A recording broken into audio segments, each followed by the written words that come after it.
Hey everybody, this is Logan Albright, and today I want to talk to you about a somewhat obscure writer that you probably haven't heard of. His name is Stephen Keeler. He wrote primarily detective and mystery fiction in the 1930s.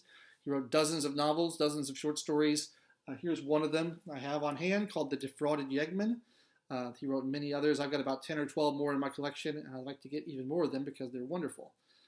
The main thing you need to know about Stephen Keeler is that he was literally insane. He was committed to an asylum by his own mother for a couple of years, but it didn't stop him from writing. And he wrote these Webwork mysteries, he called them, by basically cutting out the strangest newspaper stories he could find, making big compilations of them, and then picking 5 or 6 of them when it came time to write a new book and just tying them together in a really intricate fashion. I should warn you that a lot of the stuff in these books is considered bad writing by college professors everywhere. He does things like writes in dialect for long stretches of time. There'll be a German character who speaks in this impenetrable German dialect for 10 pages, 20 pages at a time. The only way to understand it is to read it out loud. He is wildly unfair to the readers. Like, if you think you're going to figure out these mysteries before the end, you're not. It's impossible. Sometimes he doesn't even introduce the killer until the last page. Sometimes the narrator's the killer. It's things you would never expect like that. No way you could figure these out ahead of time. There's crazy 180-degree plot twists. There's wildly improbable coincidences piled on top of each other. He loved ridiculous MacGuffins like skulls and clowns, and he loved wills that had incredibly specific, bizarre stipulations in order for you to get the money in them. There's all the soap opera plot devices that are cliche that you're not supposed to use, like amnesia and multiple personality disorder, just piled one on top of another, 5 or 6 sometimes in the same story.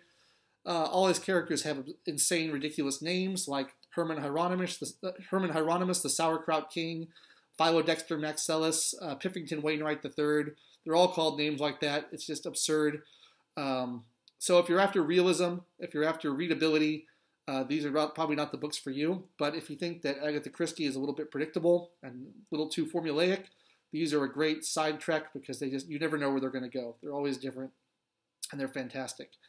I learned about this author, Stephen Keeler, through a writer for The Simpsons and for Futurama, a guy named Ken Keeler. Same last name. I don't think that they're related, but he was a fan. And he mentioned him in an audio commentary on a Futurama episode, and I checked him out. I'm glad I did. He wasn't very successful in his lifetime, although he wrote dozens of books. They didn't do all that well, and he's been largely forgotten. All of his books are out of print, but fortunately, there's a couple of diehard fans who've resurrected his memory. There's a website called Ramble House Publishing that has reprinted every book he ever wrote, and you can get them on there for a pretty reasonable price. I recommend checking them out. It kind of doesn't matter what book you start with. They're all equally good. Some are crazier than others, but just find the one with the craziest title and you'll have a good time. So if you like the kind of hard-boiled 30s fiction, the pulp fiction, everything that makes pulp fiction great turned up to 11, and you don't care about the lack of realism and the kind of absurdity inherent in the plots, I think you should really check out Stephen Keeler.